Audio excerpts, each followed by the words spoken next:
Selamat siang Tribuners, saat ini Anda menyaksikan berita terkini Lampung bersama dengan saya Mutiara. Kami akan menyajikan informasi terkini dan menarik untuk Anda dari berbagai daerah di Provinsi Lampung. Dan inilah berita terkini selengkapnya.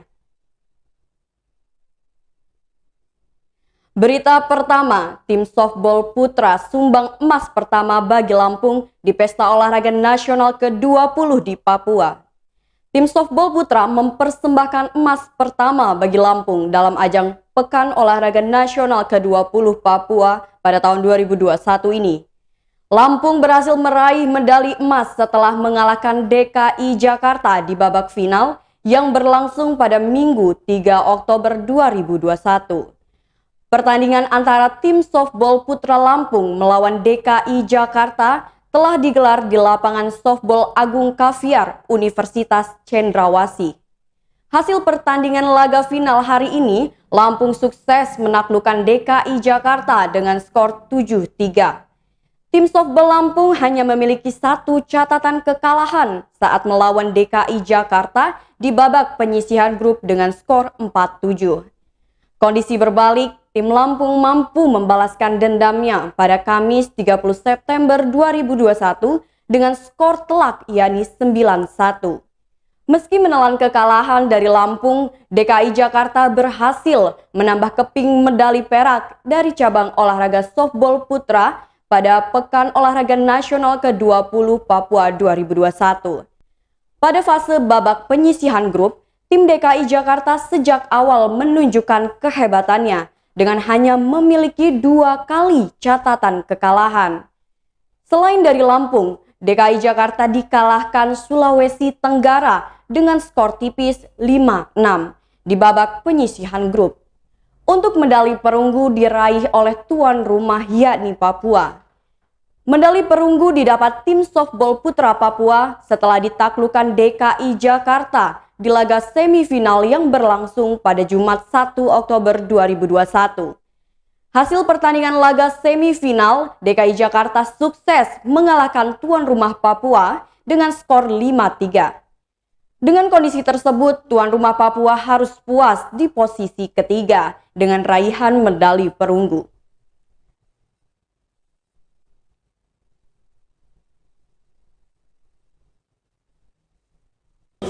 Yang awalnya agak nervous ya. Berikut kami tampilkan video wawancara dengan pelatih tim softball putra Lampung yakni Yoli Maristo. Anak-anak bisa keluar dari pressure dan mereka tahu impian mereka kesini ngapain. Impian mereka pengen dapatin emas dan alhamdulillah dengan dukungan semua pihak kami bisa. Banyak berdoa. Kebetulan mayoritas kita muslim jadi saya dan semua pelatih mereka untuk istighfar, selalu istighfar. Karena tiada yang paling kuasa selain Tuhan. Terima kasih buat masyarakat. Berita selanjutnya, 2 pemuda kecelakaan tunggal di Bandar Lampung. 2 orang pemuda mengalami kecelakaan tunggal di Jalan Pulau Buton, Jagabaya 2, Wai Halim, Bandar Lampung pada Minggu 3 Oktober 2021. Satu dari 2 pemuda yang mengalami kecelakaan meninggal dunia. Keduanya diduga berkendara di bawah pengaruh minuman keras. Sepeda motor Honda Genio warna hitam dengan plat BE2557 ADP yang dikendarai keduanya menabrak tembok rumah seorang warga. Kecelakaan diperkirakan terjadi sekitar pukul 5 waktu Indonesia Barat. Saat itu warga mendengar suara dentuman yang keras. Warga yang penasaran lalu mencari sumber dentuman tersebut. Ternyata ada 2 orang korban yang diketahui bernama Iqbal berusia 19 tahun dan Samin 34 tahun sudah tergeletak di pinggir jalan. Kepala Lingkungan 1 Jagabaya 2 Sution mengatakan awalnya dia menerima laporan dari ketua RT setempat. Pasalnya, warga yang mengetahui korban sudah bersimbah darah tak berani memberikan pertolongan. Akhirnya kepala RT melapor pada Pak Sution dan kini diketahui korban ini merupakan warga Jagabaya 3 Blok 4. Sution meyakini kedua korban mengalami laka tunggal. Hal ini dikarenakan tidak ada kendaraan lain selain motor milik korban. Selain itu, ada bekas goresan di tembok rumah warga yang dihantam oleh motor korban. Sution mengatakan kalau dilihat dari kondisinya tadi, mengalami luka berat di bagian kepala, sekarang sudah dibawa ke rumah sakit. Mariati, salah seorang warga lainnya, mengatakan motor tersebut melaju dari arah jalan Pulau Buton hendak menuju jalan Pajajaran. Pengendara motor tersebut melaju dengan kecepatan yang tinggi. Menurutnya, korban merupakan warga tak jauh dari lokasi kejadian. Bahkan pihak keluarga korban sudah mengetahui kejadian tersebut. Kasat Lantas Polresta Bandar Lampung, AKP M. Rohmawan, mengatakan korban bernama Samin, usia 34 tahun, meninggal dunia di lokasi kejadian. Sementara rekannya Iqbal berusia 19 tahun masih kritis dan dalam penanganan medis akibat luka robek di dahi dan luka lecet dan memar di bagian bahu dan pergelangan tangan dan kaki kirinya. Menurutnya, kedua korban melaju dari arah Pulau Buton menuju jalan Pajajaran. Karena tidak konsentrasi saat berkendara, sehingga motor tersebut menabrak pagar atau tembok pembatas rumah warga. Rohmawan mengatakan, dikarenakan mengkonsumsi minuman yang mengandung alkohol, aroma atau bau alkohol tercium dari mulut korban.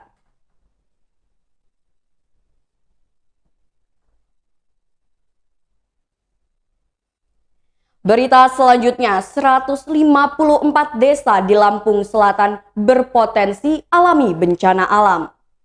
Kepala BPBD Kabupaten Lampung Selatan, M. Darmawan, mengatakan terdapat 154 desa dari 26 desa yang ada di Lampung Selatan berpotensi mengalami bencana lebih dari satu ancaman. Data tersebut diperoleh dari pantauan bahwa ada 154 desa di Lampung Selatan yang berpotensi terjadi bencana lebih dari satu ancaman. Ancaman bencananya bisa angin puting beliung, banjir, gelombang tinggi, gempa, dan lainnya. Darmawan menjelaskan dalam masa pancaroba seperti sekarang ini, kita harus lebih waspada, terutama saat cuaca ekstrim. Saat sedang memasuki musim penghujan, biasanya sering terjadi bencana angin puting beliung ataupun tanah longsor.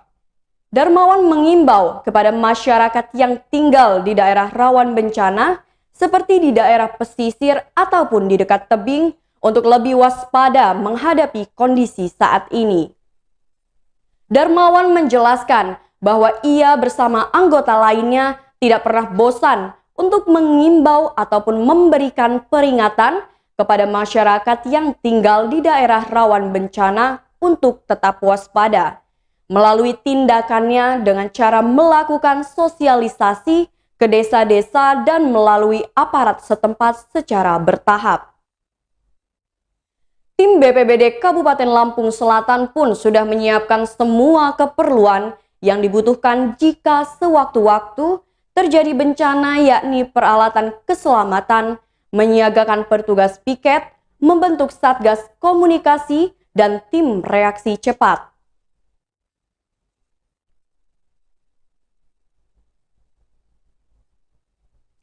Berita selanjutnya, oknum PNS Bandar Lampung ditangkap saat pesta narkoba di Tulang Bawang.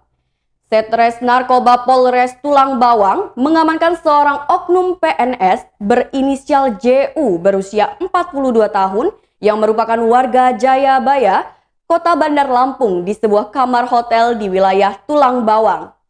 Saat diamankan, JU sedang tengah melakukan pesta sabu bersama JA berusia 32 tahun, warga Jalan 1 Pasar Atas, Gang Nusantara, Kecamatan Menggala.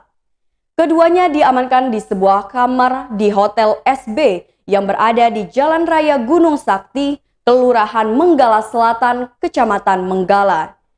Penangkapan terhadap keduanya terjadi pada Kamis 30 September 2021 lalu, sekitar pukul 16 waktu Indonesia Barat. Kasatres Narkoba AKP Anton Saputra mewakili Kapolres Tulang Bawang AKBP Hujra Soumena pada Minggu 3 Oktober 2021 mengatakan telah mengamankan 2 orang pria yang sedang asyik mengkonsumsi narkoba jenis sabu. Dari lokasi penggerebekan, petugas menyita barang bukti berupa 1 bungkus plastik klip berisi narkotika jenis sabu dengan berat bruto 0,11 gram. Lalu tabung kaca Pirex yang masih terdapat sisa sabu, alat hisap sabu, pipet berbentuk gulungan timah rokok, dan juga korek api gas. Anton menjelaskan keberhasilan petugasnya dalam mengungkap peredaran dan penyalahgunaan narkotika ini merupakan hasil penyelidikan di wilayah Kecamatan Menggala. Informasi yang didapat menyebutkan jika salah satu kamar hotel SB yang berada di Jalan Raya Gunung Sakti, Kelurahan Menggala Selatan, sering dijadikan tempat transaksi narkotika. Anton menyampaikan bahwa setelah mendapat informasi, petugas kepolisian langsung menuju ke lokasi dan melakukan penggerebekan di kamar hotel SB tersebut dan berhasil menangkap 2 orang pria yang salah satunya merupakan oknum PNS. Selain itu, turut disita barang bukti berupa narkotika dan bong. Saat ini 2 pria tersebut masih dilakukan pemeriksaan secara intensif di Mapolres Tulang Bawang dan akan dikenakan pasal 114 ayat 1 JO, pasal 132 ayat 1 Undang-Undang Republik Indonesia nomor 35 tahun 2009 tentang narkotika. Dengan dipidana penjara seumur hidup atau pidana penjara paling singkat 5 tahun dan paling lama 20 tahun, dan pidana denda paling sedikit 1 miliar dan paling banyak 10 miliar rupiah. Berita selanjutnya, mencuri burung kacer, residivis ditangkap di Pringsewu. Sahrul, usia 35 tahun, seorang residivis warga Dusun Pagar Alam Pekon Pardasuka, Kecamatan Pardasuka, Kabupaten Pringsewu, terpaksa kembali dijebloskan ke penjara karena mencuri burung kacer. Pasalnya, residivis pencurian kembali melakukan tindak pidana pencurian hingga mengakibatkan kerugian korban hingga 10 juta rupiah. Kapolsek Pardasuka AKP Lukman Hakim mengatakan, Sahrul diamankan dari rumahnya pada Sabtu 2 Oktober 2021 sekitar pukul 19.30 waktu Indonesia Barat. Lebih lanjut, dirinya mengatakan pelaku Sahrul seorang diri mencuri di rumah Ahmad Syafi'i, warga Pekon Pardasuka pada 26 Agustus 2021 sekitar pukul 19.30 waktu Indonesia Barat. Pelaku mencuri 2 ekor burung kicau jenis kacer dan 3 buah celengan yang berisi uang sejumlah lebih kurang 10 juta rupiah. Sahrul diduga melakukan pencurian itu ketika rumah korban sedang dalam posisi kosong karena ditinggal pemiliknya pergi. Pelaku diperkirakan masuk melalui jendela yang kebetulan tidak terkunci, lantas mengambil 2 ekor burung kacer dari dalam kurungan yang digantung di ruang dapur, serta mengambil 3 buah celengan berisi uang yang disimpan di dalam kamar korban.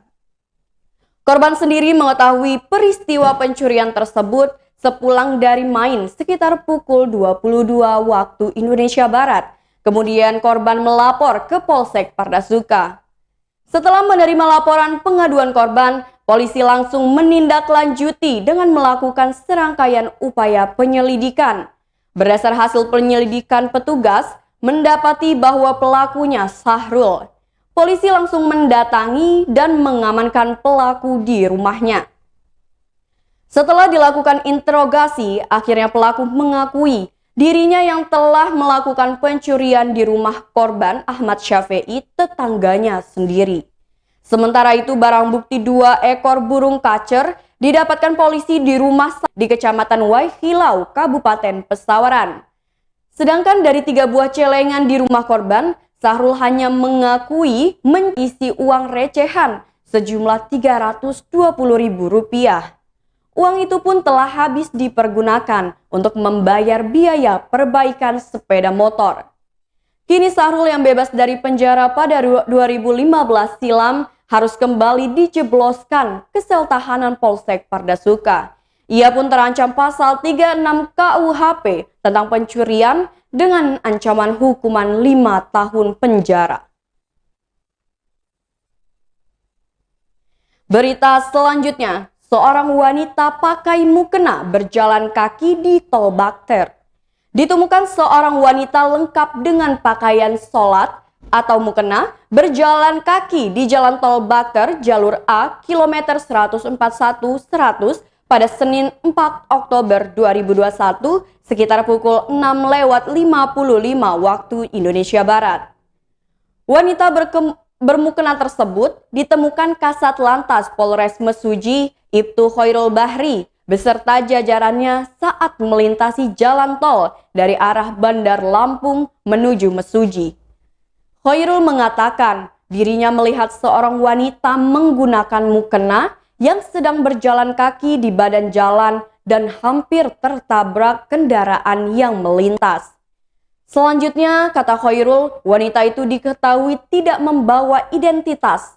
Namun, ia mengaku bernama Sri Wido Wahyuni, seorang janda dan memiliki 3 orang anak. Wanita tersebut tinggalnya mengontrak rumah di daerah Simpang Randu, Kabupaten Lampung Tengah, dan dari pengakuannya sudah dari tadi malam berjalan kaki tanpa alas kaki di jalur tol.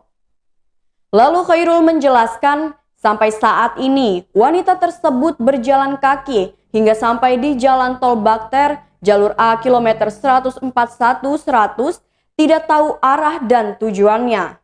Lebih lanjut, Khairul mengungkapkan, adapun upaya yang dilakukan adalah mengajak wanita tersebut untuk ikut mobil dinas Kasat Lantas Mesuji dan membawa ke tempat yang lebih aman, serta diserahkan ke petugas exit tol Terbanggi Besar, dan berkoordinasi dengan petugas tol untuk menghubungi pihak keluarga Sri agar bisa bertemu dengan keluarganya. Dari mana Ibu? Dari Simpang Randu. Rumahnya di mana? Simpang Randu. Terus mau kemana tujuannya? Jalan-jalan aja. Udah jauh ya? Dari jam berapa berangkat sini?